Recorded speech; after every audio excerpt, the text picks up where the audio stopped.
June 5, 1944, 11:47 p.m. Field Marshal Erwin Rommel sleeps soundly in his villa near Ulm, Germany, 300 miles away from the beaches of Normandy. The man responsible for defending Hitler's Atlantic Wall against the greatest invasion in human history has abandoned his post. He's not alone. Across Nazi-occupied Europe, German commanders are scattered, confident, relaxed. Some are attending war games. Others enjoy weekend leave. Admiral Kranke, naval commander for the invasion sector, hosts a dinner party. The irony is crushing. In exactly 6 hours and 13 minutes, 150,000 Allied troops will begin landing on French soil. The fate of Nazi Germany hangs in the balance, and Hitler's most trusted generals have no idea what's coming.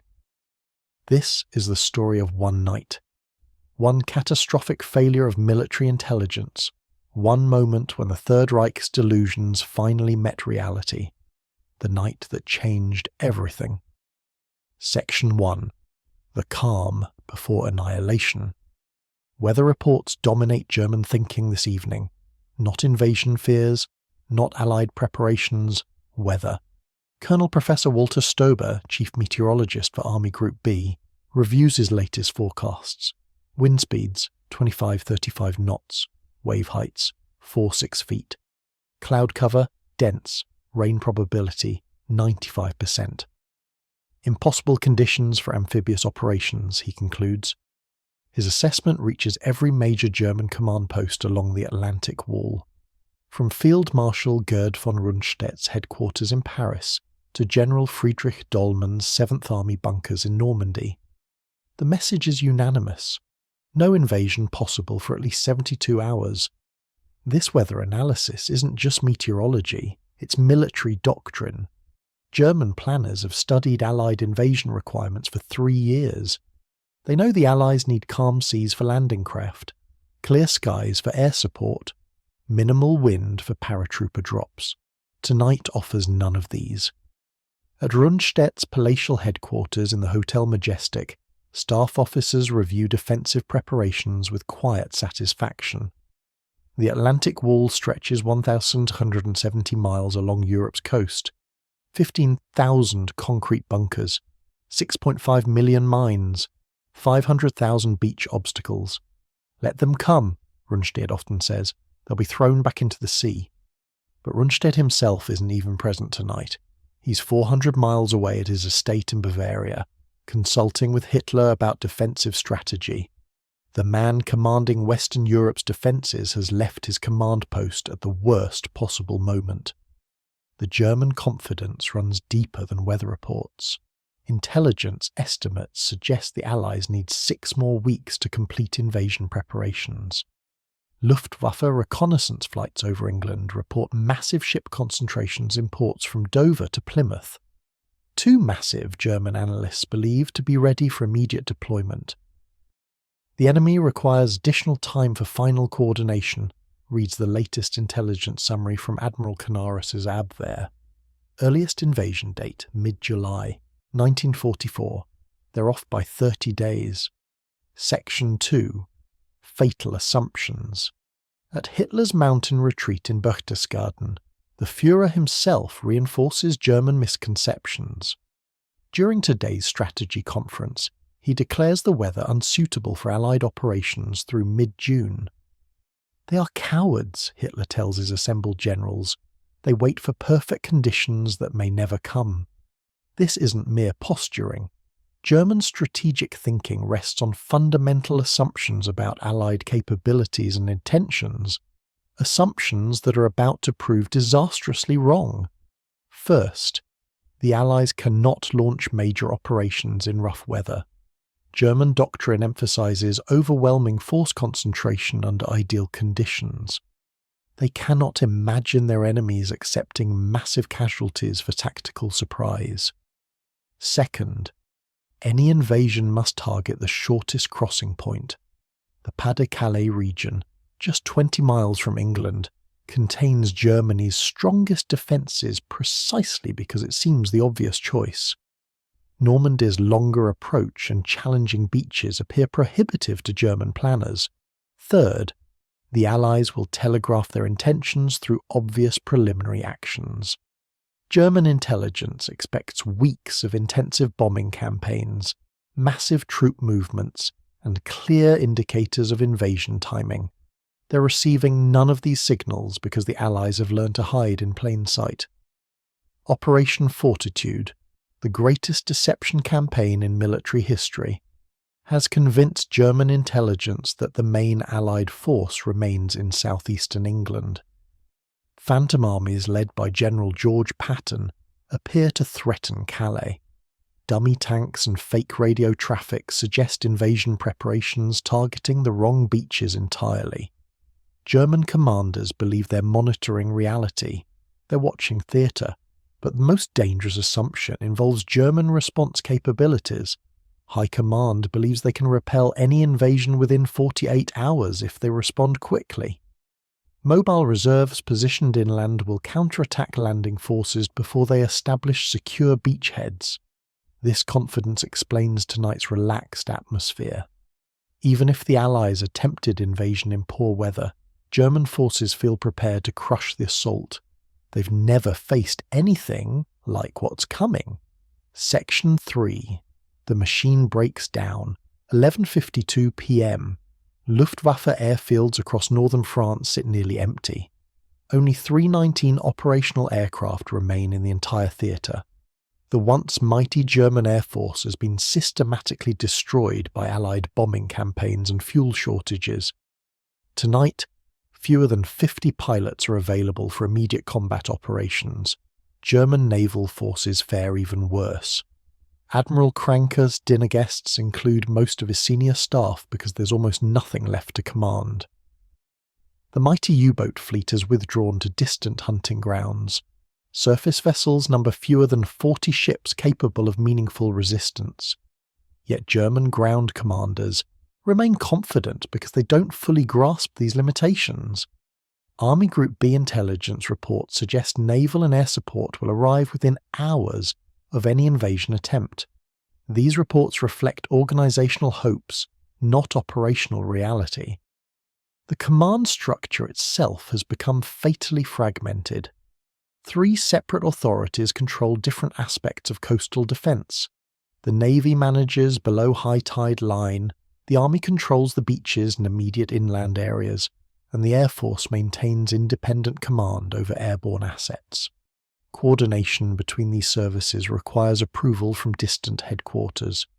Tonight, with senior commanders scattered across Germany, that approval process has effectively collapsed. Even more critically, mobile reserve deployment requires Hitler's personal authorization. The Führer has insisted on controlling major troop movements from his mountain bunker, 600 miles from the threatened sector. But Hitler typically sleeps until 11 a.m. and refuses to be awakened for military matters unless Berlin itself faces attack. This means German forces cannot launch immediate counterattacks without waking a drug-addicted dictator who rarely makes coherent decisions before noon. The machine designed to repel invasion has broken down before the invasion even begins. Section 4. Scattered leadership. Midnight approaches. German commanders continue their exodus from responsibility. General Dollmann, whose 7th Army directly defends the Normandy beaches, attends war games in Rennes. His absence removes the most tactically important German officer from the chain of command at the crucial moment. Rommel's departure proves even more significant. The Desert Fox has earned legendary status among German troops for his tactical brilliance and aggressive leadership style. His presence alone boosts defensive morale throughout Army Group B. But tonight, he chases phantom political victories in meetings with Hitler rather than preparing for real military challenges. "The enemy will not come in this weather," Rommel told his staff yesterday. "I will return by June 8th, well before any invasion attempt." His absence creates a leadership vacuum that cannot be filled. Rommel's chief of staff, General Hans Speidel, lacks authority to make major tactical decisions. Subordinate commanders await orders from leaders who aren't present to give them. This scattered command structure reflects deeper German organizational problems. The Wehrmacht has become so dependent on individual leadership that routine operations collapse when key personalities disappear. Unlike Allied forces, which emphasize institutional continuity and delegated authority, German military culture revolves around personal command relationships. Tonight, those relationships have physically disappeared. Meanwhile, junior officers maintain their posts but cannot access intelligence necessary for tactical decisions. Weather reconnaissance flights have been grounded due to poor conditions. Coastal observation posts report limited visibility. Radio intercepts suggest normal Allied activity levels. The Germans are flying blind into history's most important night. At 12:15 a.m., June 6th, scattered reports begin reaching German communication centres. British aircraft overhead, unusual radio activity, ship movements detected on radar stations along the Channel coast. But these reports flow to empty command posts and absent commanders. The warning signs accumulate in vacant bunkers while decision-makers sleep peacefully hundreds of miles away. Section 5. The first cracks, 12 to 45 a.m. Radar stations along the Norman coast detect the largest fleet movement in human history. Ships. Thousands of ships. Stretching beyond radar range, moving directly toward German beaches. The radar operators double-check their equipment. The scope readings seem impossible. No fleet this massive should exist, let alone approach in these weather conditions. Initial reports describe extensive naval activity, but operators hesitate to declare a full-scale invasion based on radar contacts alone. Previous false alarms have made everyone cautious.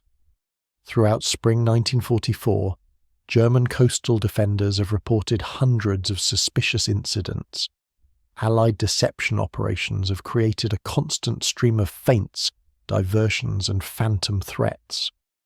Radar operators have learned to doubt their own readings because too many alerts have proven baseless. Tonight, when the real threat finally arrives, their conditioning towards skepticism proves disastrous. At 1:15 a.m., the first paratrooper reports reach German command posts. French civilians in the Cotentin Peninsula telephone police stations describing aircraft overhead, and parachutists dropping in nearby fields. Local German garrison commanders receive these reports but lack authority to declare a general alarm. The scattered command structure that seemed efficient during peaceful periods now reveals its fatal weakness.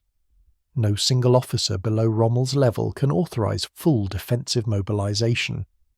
Everyone waits for orders from superiors who are unavailable to give them. By 1:30 a.m., the evidence becomes overwhelming. Multiple radar stations confirm massive fleet movements. Paratroopers are dropping across a 60-mile front. Allied aircraft fill Norman skies.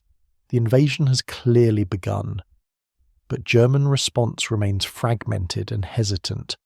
Junior officers contact their immediate superiors, who contact their commanders, who attempt to reach absent generals who cannot be located.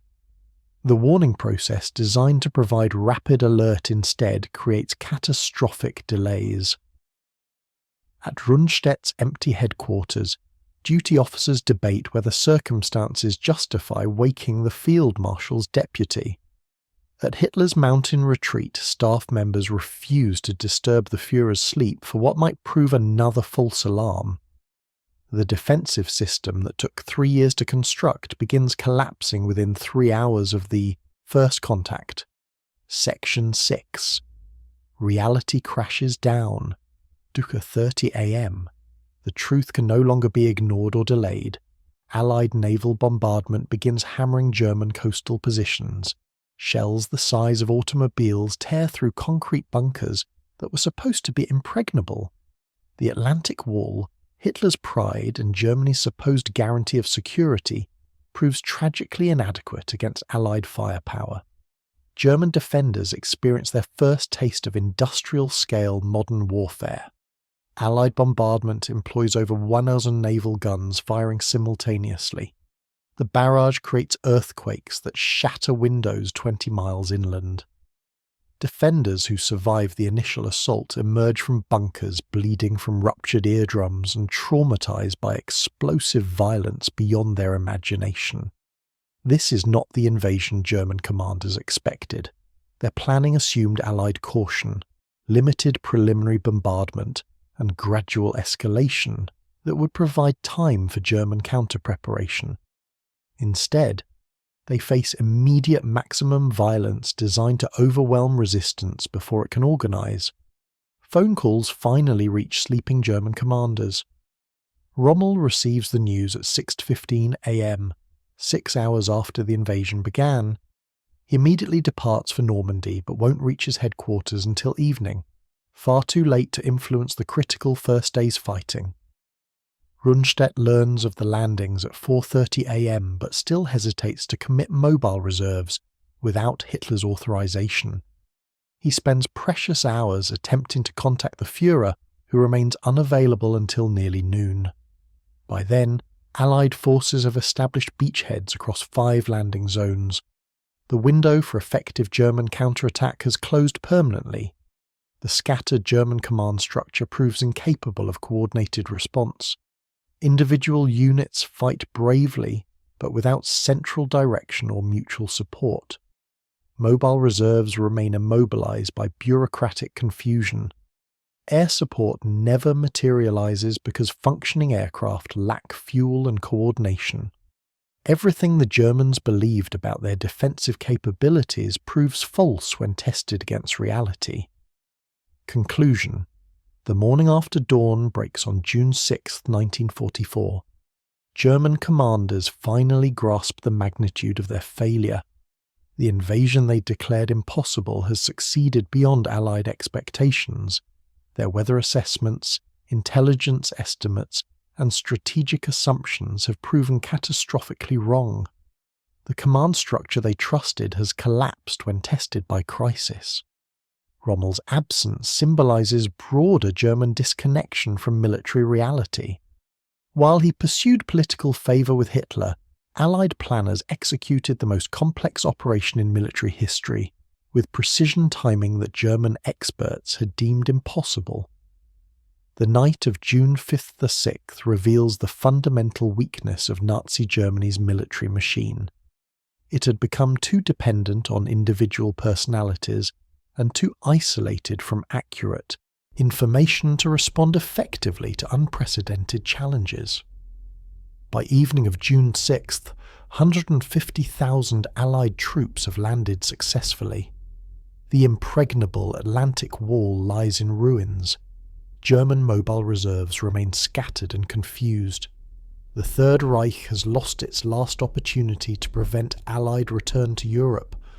The night German command slept peacefully became the night Nazi Germany began its final collapse. History turned on the dreams of absent generals who never woke up in time,